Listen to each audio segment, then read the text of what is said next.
Hi everyone, welcome to our CWSN Leela Bhanu channel. గోంగూరతో ఎన్నో recipes చేయొచ్చు. నేనైతే non veg recipe dry fish అయితే చేస్తున్నాను. ఒక్కసారి ఈ విధంగా ట్రై చేయండి. ఎంతో కమ్మని రుచికరమైన గోంగూర డ్రై ఫిష్ కర్రీ అయితే రెడీ అవుతుంది.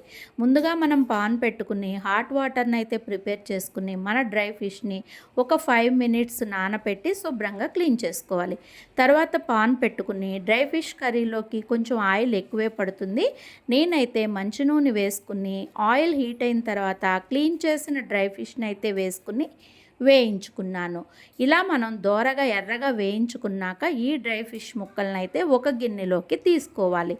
ఇలా డ్రై ఫిష్ ముక్కల్ని పక్కకు తీసుకుని మనము పచ్చిమిర్చి చీలికలు, ఎక్కువ పచ్చిమిర్చే వేసుకోవచ్చు. గోంగూరలో పచ్చిమిర్చి వేసుకుంటే చాలా బాగుంటుంది. నేనైతే 10 పచ్చిమిర్చి ముక్కలను అయితే తీసుకున్నాను. మీరు కూడా ఇష్టంగా తినగలిగే వాళ్ళైతే పచ్చిమిర్చి ఎక్కువగానే తీసుకోండి. ఈ పచ్చిమిర్చిని వేసుకున్నాక మీడియం సైజు ఉల్లిపాయ ముక్కల్ని 3 ముక్కలను అయితే తరిగినవి తీసుకుని ఈ నూనెలో అయితే వేసుకుని వేయించుకుంటున్నాను. ఈ ఉల్లిపాయ వేయించుకునేటప్పుడు మనమైతే కొంచెం 1 స్పూను పసుపు, అలాగే ఈ కర్రీలోకి గోంగూర డ్రై ఫిష్లోకి సాల్ట్ కాకుండా కళ్ళుప్పు అంటే రాళ్ళుప్పును తీసుకుని యాడ్ చేసుకోవాలి. నేనైతే రాళ్ళుప్పును కూరకు సరిపడినంత అయితే తీసుకుని ఉప్పును కూడా వేసి ఈ పసుపు ఉప్పు కలయబెట్టుకుని ఉల్లిపాయ అయితే సన్నని మంట మీద ఫ్రై అయితే చేసుకుంటున్నాను. ఉల్లిపాయ ఎంత ఫ్రై చేసుకుంటే కూర అంత టేస్ట్గా ఉంటుంది. పెద్ద మంట మీద కాకుండా మీరు చిన్న మంట మీద అయితే మనం ఈ ఉల్లిపాయనైతే ఫ్రై చేసుకోవాలి. ఈ విధంగా ఫ్రై చేసుకున్నాక 2 మీడియం సైజు టమాటా ముక్కలను అయితే తీసుకుని నేనైతే ఈ టమాటా ముక్కలను కూడా స్మాష్ చేసుకునేటట్లయితే మగ్గించుకుంటున్నాను. ఇలా మనకి టమాటా ముక్కలు స్మాష్ అవుతున్న టైంలో మనమైతే కూరకు సరిపడినంత కారంనైతే తీసుకోవాలి. కారం కొంచెం ఎక్కువే పడుతుంది నాన్ వెజ్ కర్రీస్లో, అందులో ఈ గోంగూరలోకి ఇంకొంచెం ఎక్కువ పడుతుంది. కాబట్టి కూరలో కారం నేను కొంచెం ఎక్కువగానే తీసుకున్నాను. ఇప్పుడు మనము ఒక 5 మినిట్స్ కారం వేసిన తర్వాత కూడా ఆనియన్స్ని ఫ్రై చేసుకుని ఇప్పుడైతే కొంచెం మనం ఒక పావు గ్లాసు హాట్ వాటర్ని అయితే తీసుకుని ఈ కర్రీలో యాడ్ చేసుకున్నాను. హాట్ వాటర్ పొంగులు వస్తున్న టైంలో మనం శుభ్రంగా కడిగి పెట్టుకున్న గోంగూరను అయితే వేసుకుంటున్నాను. కొంతమంది అయితే ఈ గోంగూరను కూడా సపరేట్గా ఉడికించుకుని దానిని స్మాష్ చేసి ఆ పేస్ట్ను కలుపుకుంటారు.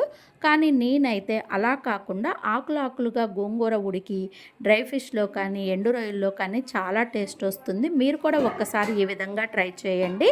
నేనైతే గోంగూరగా పెట్టేస్తున్నాను.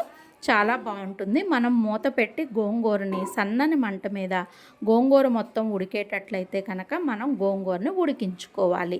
మీకు గోంగూర ఉడకదు అనుకుంటే కనుక కొంచెం వాటర్ ఎక్కువగానే యాడ్ చేసుకోండి. నేను లేత గోంగూరే కాబట్టి కొంచెం వాటర్ తక్కువగానే పోసుకున్నాను.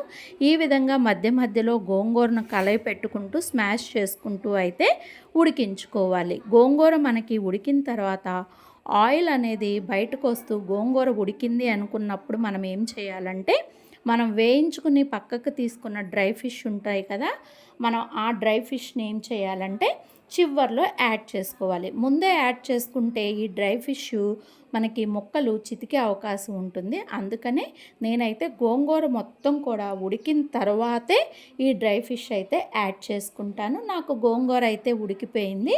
ఇప్పుడైతే నేను వేయించి పక్కకు తీసుకున్న డ్రై ఫిష్ని అయితే యాడ్ చేసేసుకుంటున్నాను. చూస్తున్నారు కదా ఫ్రెండ్స్, ఇలా మనకి గోంగూర టమాటా చక్కగా ఉడికింది అని అనుకున్నప్పుడు మనమైతే ఈ డ్రై ఫిష్ని యాడ్ చేసుకుంటే కర్రీ ఎంతో టేస్ట్గా ఉంటుంది. ఇలా నేను వేయించుకున్న డ్రై ఫిష్ని అయితే యాడ్ చేసేసుకున్నాను. కర్రీ అయితే ఇంకా ఆల్మోస్ట్ ప్రిపేర్ అయినట్లే. మీరు ఒక్కసారి ఈ విధంగా ట్రై చేసి చూడండి. చాలా టేస్ట్గా ఉంటుంది. ఈ గోంగూర డ్రై ఫిష్ కర్రీ మీకు కనుక నచ్చినట్లయితే మన వీడియోని లైక్ చేయండి, షేర్ చేయండి, సబ్స్క్రైబ్ చేయండి. అదేవిధంగా ఒక్కసారి ట్రై చేసి మన వీడియోకి కామెంట్ కూడా పెడతారని కోరుకుంటూ thank you friends. Bye bye.